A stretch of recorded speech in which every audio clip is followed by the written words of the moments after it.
Muhammad bin Abdullah wa ala alihi wa sahbihi mawalah. Qala Allah Ta'ala fi kitabil karim, Rabbi shrah li sadri wa yassir li amri wa hlul 'uqdatam min lisani yafqahu qawli. Amin. Amma ba'd.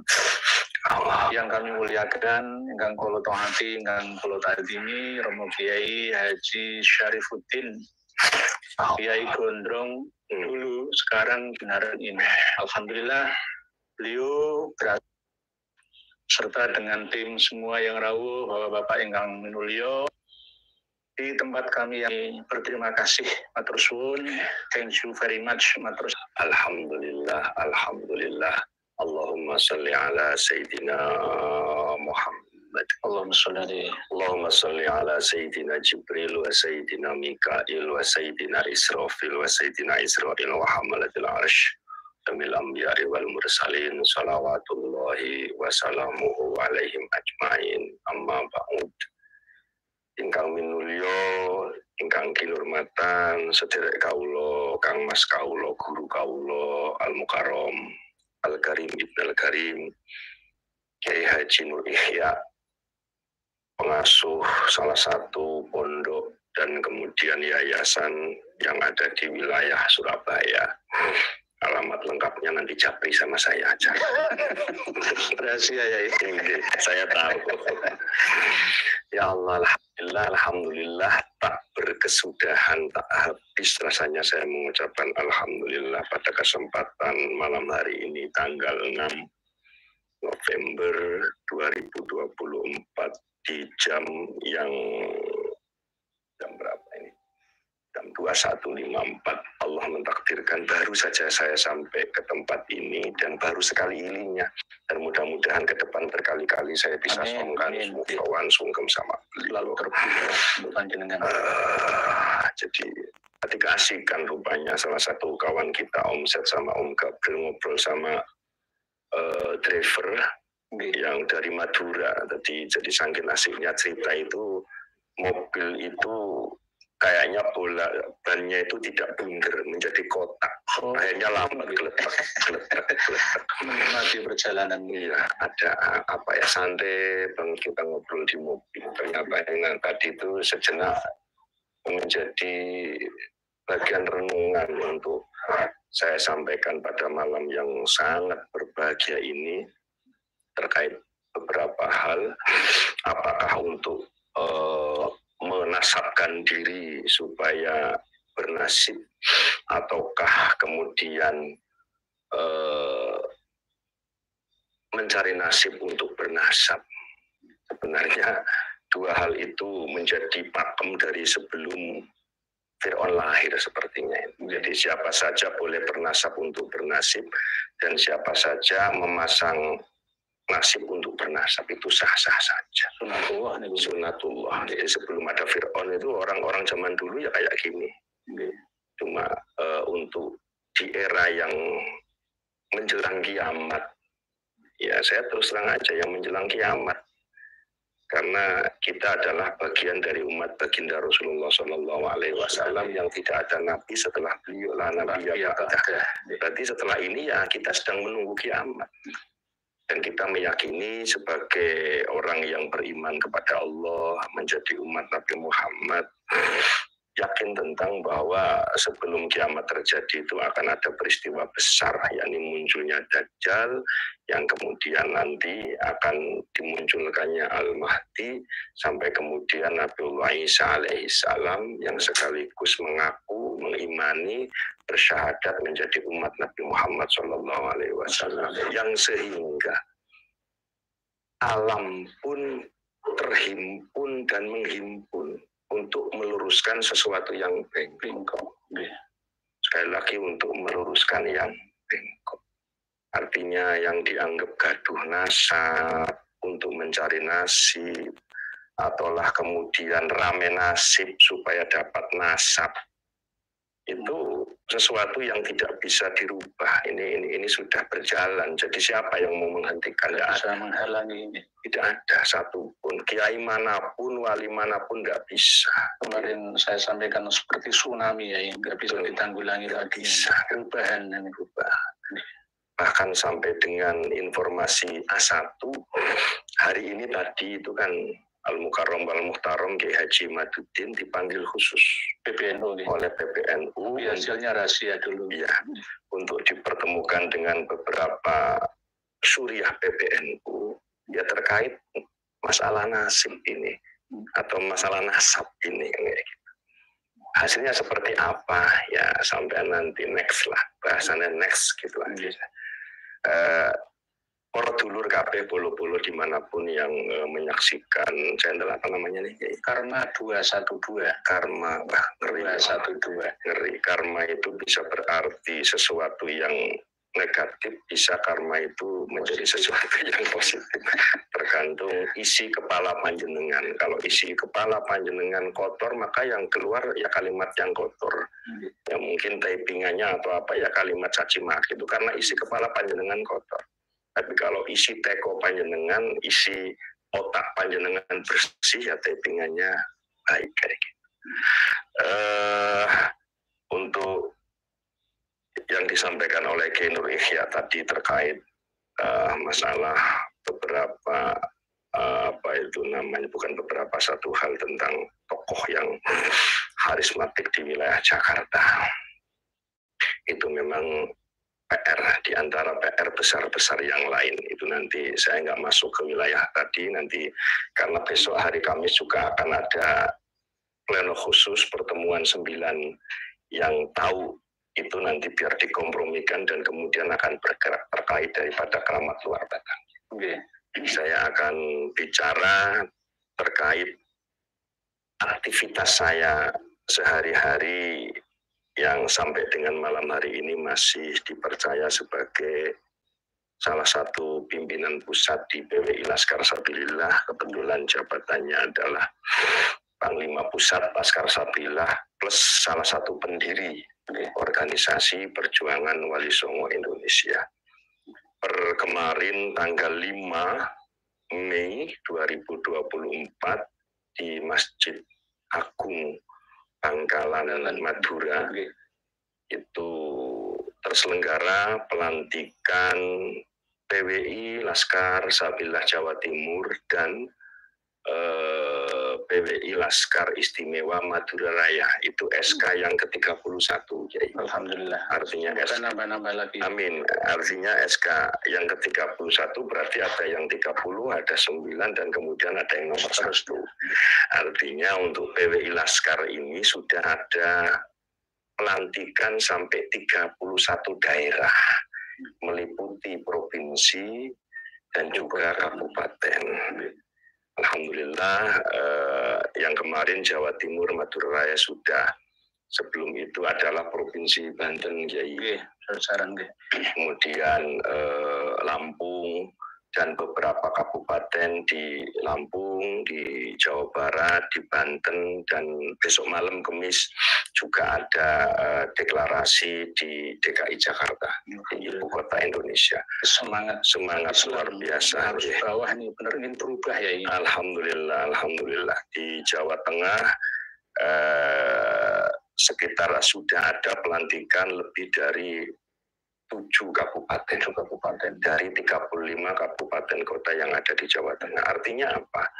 Bahwa framingan dari kelompok tertentu yang mengatakan bahwa PWI Laskar Sabilillah itu hanya omon-omon atau hanya geger di medsos itu terbantahkan, bro. Termasuk salah satu pimpinan jenengan yang katanya itu laskar-laskaran hanya 10-20 orang. Tunggu wahai wali Pentagon. Wali Pentagon tunggu ya. Aibmu kalau tidak dihentikan, ucapanmu tak bongkar panjenengan. Inilah. Jadi khas beliau ini keluar nih mulai. Ya. Jadi kalau beliau sudah kadung up itu nggak ada lagi yang bisa menghalangi. Ya itu, dan saya tambahi Kiai Gondrong itu tahun 2000-an ya. Sekarang Kiai Macan ya. Sangat ditakuti oleh semuanya. Iya. Beliau itu mau disembelih ini. berkali-kali. Nggak takut sama sekali sekarang, apalagi sekarang sudah muncul PWI, LS, di mana-mana, nggak ada yang ditakuti lagi malah. Dan keberaniannya sampai dengan hari ini saya meyakini keberanian daripada PWI Laskar itu melebihi Banser dan Pakar Nusa. Saya berani bilang begitu. Ya, karena anggotanya ya dari Banser, jadi kan Banser 20 tahun. Ya. Dan saya di Ansor itu secara pendidikan tertinggi dalam apa itu namanya level. Kalau di Ansor itu jadi ada tingkat dasar namanya PKD, pelatihan kepemimpinan dasar. Itu biasanya kalau yang mulai masuk di jajaran ranting, anak cabang ataupun cabang, itu nanti yang naik kelas lagi namanya PKL, pelatihan kepemimpinan lanjutan. Biasanya nanti yang mau direkrut ke pimpinan cabang ataupun pimpinan wilayah Ansor, itu di keansoran. Nanti yang level nasional adalah PKN, pelatihan kepemimpinan nasional, dan saya itu lulusan PKN 2, jadi saya tahu persis. Jenderal. Nah, kalau di Banser itu ada Diklasar tingkat dasar, pendidikan latihan dasar, ada Susbalan tingkat menengah, nanti yang tertinggi Susbanbim. Saya katakan tadi bahwa level atau keberanian bolo-bolo kami, teman-teman kami PWI Laskar Sabillah di atas Banser dan Pakar Nusa itu bukan omong kosong, karena yang kita lakukan adalah bahwa khususnya Laskar Sabillah itu bertugas melindungi, sekali lagi melindungi, membackup siapapun putra pribumi, siapapun putra Nusantara, siapapun anak bangsa dan putra-putri keturunan Wali Songo atau Bani Nusantara yang kemudian ada pihak mencoba untuk menjahil Siti, itu Laskar pasti turun. Laskar pasti turun. Apalagi sampai melakukan dalam tanda kutip pelanggaran KUHP. Jam berapapun, selama si korban ini bersedia untuk kami backup. Baik backup secara fisik, artinya Laskar langsung turun, berapa kebutuhannya, mulai dari 10, 100, 1000, dan seterusnya. Plus kalaulah kemudian mau menindaklanjuti ke pihak yang berwajib sampai ke sidang, kami juga sudah ada lawyer mendampingi sebagai pendamping. Sebagaimana kasus Mas Lubis yang di Lampung itu, Kiai, kami datang, dan seterusnya, tergantung Mas Lubis.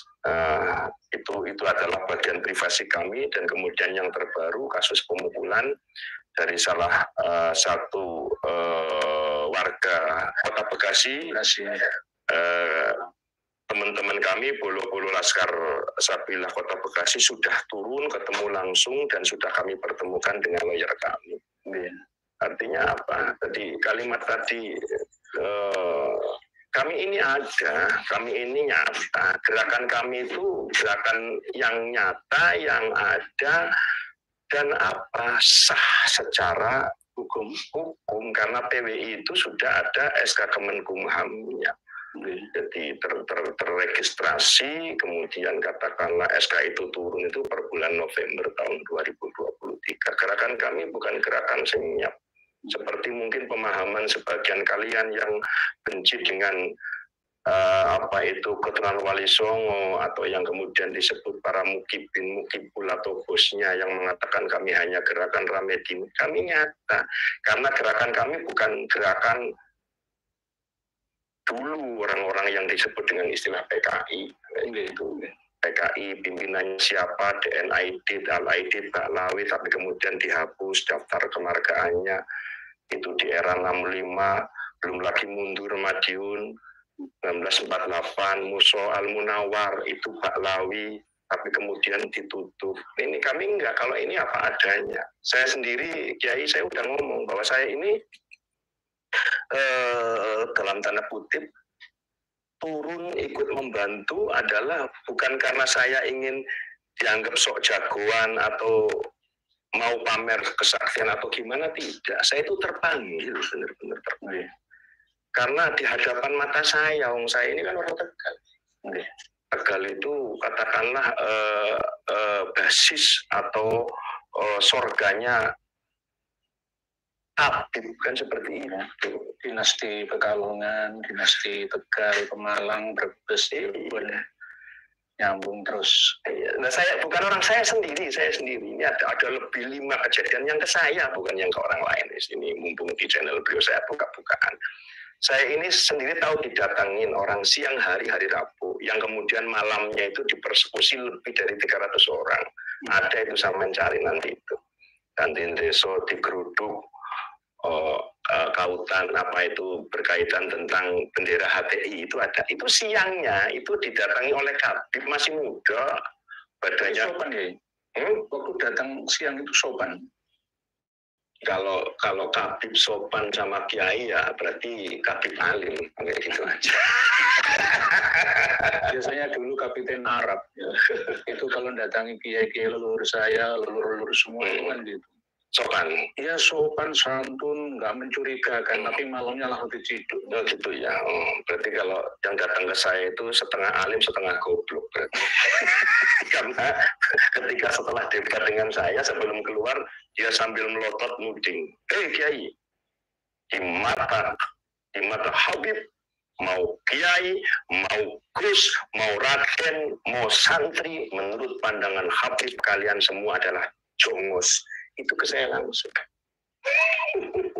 Ya kayak gitu itu kan kalau nggak dilawan terus kita tunduk berarti ya kita ini bangsa bodoh, bangsa jongos bener ya.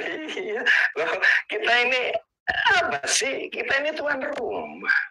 Itu sama jenengin ya seorang kita, apalagi santri, apalagi ya awam lah maksudnya ya, awam gitu. Orang awam lah kayak apa perilaku posisi mereka seperti apa di mata mereka itu. Jadi ini yang sangat-sangat tidak manusiawi lah, tidak manusiawi, tidak menempatkan manusia pada posisinya. Ahsani takwimnya itu nggak ada. Berhadap kiai saja seperti ini karena memang ADART Robito Alawi itu bunyinya begitu ya. Gimana itu bunyinya? Ya termasuk diantaranya adalah menganggap bahwa kita ini sudah orang benar dan orang hebat itu. Jadi tidak bisa mengalahkan kita. Saking percaya dirinya itu. Tapi untuk mendoktrin para pengikut dari anggota Robito Alawiyah itu maka harus dengan doktrin 31 doktrin itu. Kami orang benar, kami orang hebat. Iya, kok seperti ucapan iblis sih? Abawas takbaro. Iya, abawas takbaro. Lang sombong itu kan merasa benar. Saya lebih baik. Waduh, gitu ya.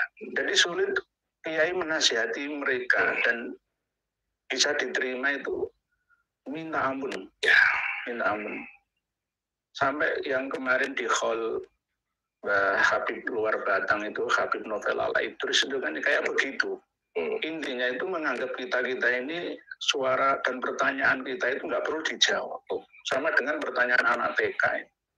Meniru akhlak Nabi kita Shallallahu Alaihi Wasallam. Itu ya itulah sulit dengan cara apa ya kadang-kadang itu. Kami berpikir untuk bisa diterima sampai jangan tutup mata, telinga, indera panjenengan wahai para habib untuk menerima kebenaran, bukan fitnahan gitu ya. Kami menyampaikan semua dengan data referensi yang ada untuk mengingatkan jangan jumawa di negeri Nusantara ini kualat dengan wali sangar, kualat dengan kiai. Tidak ada wali di kalangan Habib Alawi sebelum mendapatkan restu dari para kiai. Sepakat. Gus Dur itu dulu dicium tangannya oleh para habib. Kalau ada yang membalik fakta karena Hadratus Syekh Haji Hasyim Asy'ari itu sangat akan menghormati habib. Habibnya siapa? Tunjukkan di mana siapa habibnya. Mbah Khalil Bangkalan katanya sangat-sangat tawadhu ya, ta'zim dengan habib. Habibnya siapa? Di mana orangnya? Kalau hanya klaim-klaim saja semua orang bisa kan gitu. Semua orang itu bisa. Sama-sama punya mulut, punya suara, bisa bersuara. Jadi saya sangat terenyuh akan perjuangan panjenengan Pak Yai. Betapa, ya kalau jenengan saya percaya kuat keluarga. kan? Istri dan anak cucu. Ini saya harus jujur apa bohong ini? Harus jujur. Harus jujur ya, harus jujur. Masalah Muhammad. Gini, kalau bicara berani itu mungkin selain apa ya, memang saya dari kecil itu digembleng oleh keluarga yang memang jadi laki-laki itu harus mampu berdiri di kaki sendiri. Sedikit banyak saya dapat ya wiridan zikir dari dua ulama besar di zamannya di wilayah Jawa Timur. Satu Romo Ki Hamim Jasuli Gusmi yang terkenal dengan wali unik, wali nyentrik dan lain sebagainya, yang punya putra Gus Abud, Gus Robert, punya cucu Gus Tuba. Gusmi itu merupakan salah satu kiai idola saya. Kemudian Gus Maksum yang kita kenal dengan jawarannya Pagar Nusa, yang membuat Pagar Nusa. Dari sisi keberanian saya mengcopy paste keberanian Gus Maksum. Bukan dari sisi saktinya ya. Saya mengcopy paste atau merekam dari sisi hukum klausulitas. Hukum alamnya. Hukum alam. Kenapa kok karakteristik sifat perilaku Gus Maksum sedemikian luar biasa, terkenal senusantara sampai membuat Pagar Nusa? Ternyata ada masa lalu di mana keluarganya itu dieksekusi oleh PKI. Ya, saya mencoba untuk dalam tanda kutip copy paste. Saya punya ibu, ya, ibu saya namanya almarhumah Ibu Hajah Futihah. Beliaulah yang kemudian amat sangat melekat di hati saya, bahwa kalau istilah orang Tegal ini jadi wong lanang ojo cengeng. Artinya ojo cengeng bukan berarti nggak boleh menangis, menangislah, tapi jangan penakut, apalagi pengecut. Aku bilang nih cirinya laki-laki nggak boleh cengeng itu apa? Jujur. Nangis boleh, diam boleh, tapi kamu nggak boleh bohong, jujur. Nah, ibu saya ini yang mengajarkan sangat luar biasa, yang membekas sampai dengan hari ini. Nah, ibu saya Hajah Futihah punya ibu namanya Hajah Muslihah. Beliau wanita yang kalau orang sekarang itu katakanlah wanita karir. Jadi sampai belanja bahan bangunan sampai ke Majalengka, sampai ke luar provinsi di era sebelum tahun 70 coba. Wanita, jadi kulaan gendeng, kulaan nopo niku mbah kula Mbah Stri, Eyang Putri.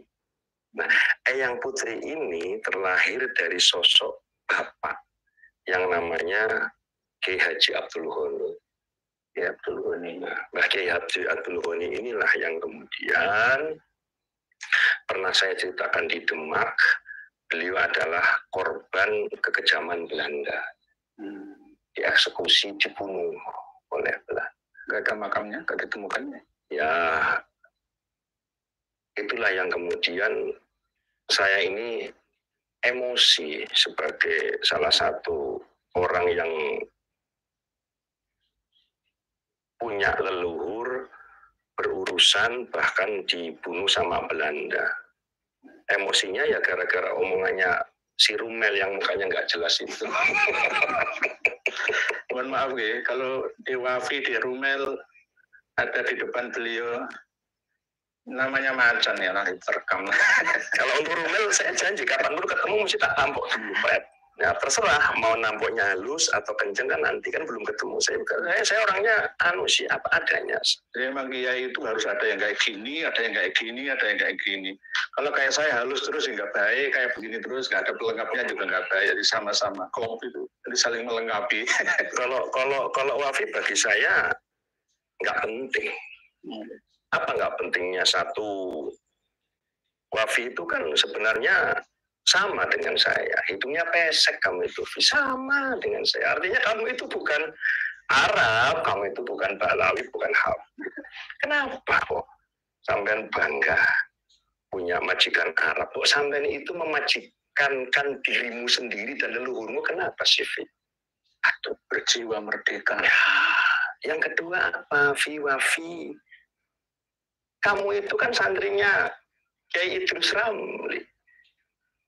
Rekod Kiai Idrus Ramli di dalam kancah para kiai Nusantara tentang NU tahu siapa Kiai Idrus Ramli yang ketika muktamar Jombang dapat 1 suara. Akhirnya bikin NU garis lurus dengan Kiai Lutfi Basori. Kenapa Kiai itu seperti itu? Ya karena ada sesuatu, ada pesanan kan kayak gitu. Masa saya bongkar di sini? Enggak lah, kalau mau bongkar nanti biar saya bikin video sendiri aja. Tanggung jawabnya ke saya gitu. Artinya jangan maafin lah kalau saya ketemunya sama Idrus, saya berani kok. Saya berani sama, kenapa tidak? Kalau Idrus katanya Kiai, mungkin saya sebagian manggil saya Kiai, walaupun ada juga yang manggil saya bajingan, kan biasa. Jadi nggak harus Kiai itu seluruh dunia manggil dia itu Kiai, kompak manggil Kiai semua, enggak. Ada loh yang ngatain Gus Dur bukan Kiai juga ada, banyak. Bahkan ada loh yang ngatain Gus Dur itu buta mata, buta hatinya. Siapa? Rizik Syihab yang sampai sekarang belum minta maaf. Itulah diantaranya saya mangkelnya dengan Habib karena itu. Kalaulah memang perkataan pernyataan Habib Rizik terkait Allah yarham Kiai Haji Abdurrahman Wahid dengan kalimat Gus Dur buta mata, Gus Dur buta hati, itu kekeliruan, kesalahan, atau sakulis. Kan panjenengan masih hidup, Habib Rizik. Apa sih? Gengsi, sampai minta maaf lah. Intinya itu, apa, itu kepingin di atas kiai ya. Intinya tuh itu, jadi Gus Dur itu harus di bawah Habib. Kan tunduk, manut sama Habib. Oh gini, Gus Dur nggak mau. Baik Kiai, kalau memang itu betul keinginan Habib di atas kita, saya sarankan para Habib hidupnya di awang-awang. Iya, jangan bikin bangunan di bumi Indonesia, di awang-awang aja. Kan di atas. Begitu Pak Habib. Iya, itu kasta kedua setelah habaib. Baik itu habaib bodoh sekalipun. Bandingannya kan jangan tahu sendiri. 1/70 itu bodoh, apalagi yang alim kan. Sampai kemudian apa? Berguru sama Habib, kalau orang Jawa nggak akan pernah jadi Habib kan? Itu kan eksklusifisme mereka. Apa? Eksklusif atau eksklusivitas mereka. Tapi kalau Kiai itu sangat terbuka. Putra saya ngaji tak derek nih datang Romo Kiai Nur Ihya. Usianya 14 tahun, ngaji sama beliau bisa 4, 5, 10 tahun sampai khatam. Anak saya kan waktu ngaji sama beliau masih masih santri, ngajinya sama Kiai. Tapi nanti ketika anak saya sudah boyong, kemudian memberikan manfaat atas ilmu Kiai Nur Ihya di kampung mana, bisa di Tegal atau kemudian nikah dengan orang mana, kemudian bikin madrasah, bikin pengajian, kan anak saya boleh disebut Kiai kan? Boleh ini loh. Tapi kalau misalkan panjenengan Habib, orang Jawa mondok 30 tahun, sisan kiamat kurang rong jam. Kira-kira kalau santri panjenengan Pak Habib Nur Ihya setelah boyong dan kemudian mengajarkan ilmunya, boleh nggak menggelarkan diri dengan nama Habib? Nggak boleh. Kecuali mau bayar. Oh bayar ya? Oh bisa. Ada maharnya ya Isa. Iya. Aku pernah dengar itu dulu, aku ditawarin katanya kalau marga asal sama harganya sekian. Sama seperti gelar perguruan tinggi.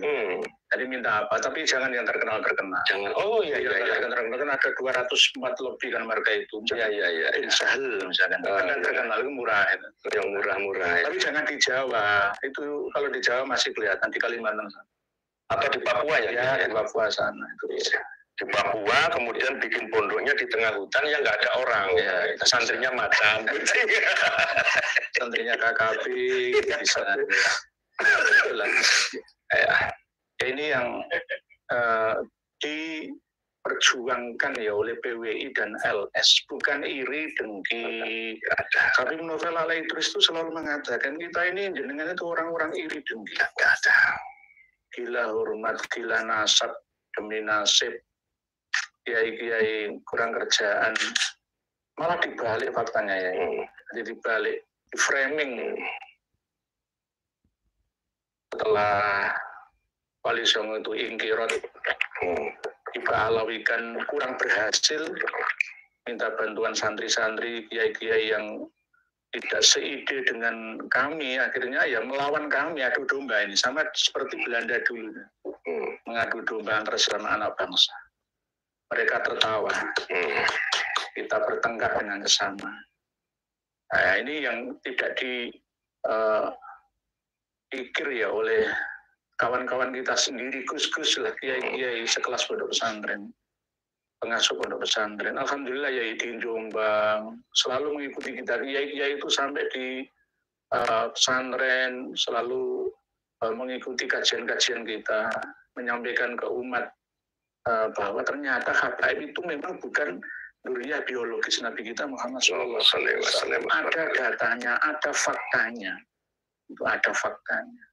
Dan memang kalau kita kumpulkan ya ada ratusan video mereka itu yang jelas-jelas ya ini jangan nanti apakah itu bisa jadi jaminan untuk membatalkan nasab seseorang, kan pasti saya dibantah seperti itu, kan nggak bisa seperti itu. Ketiga-tiganya ini saling terkait antara data, referensi, fakta, perilaku mereka dan DNA. Tiga-tiganya ini saling berkaitan sekali, nggak bisa dipisahkan. Nah, ini kan keprihatinan kita termasuk panjenengan.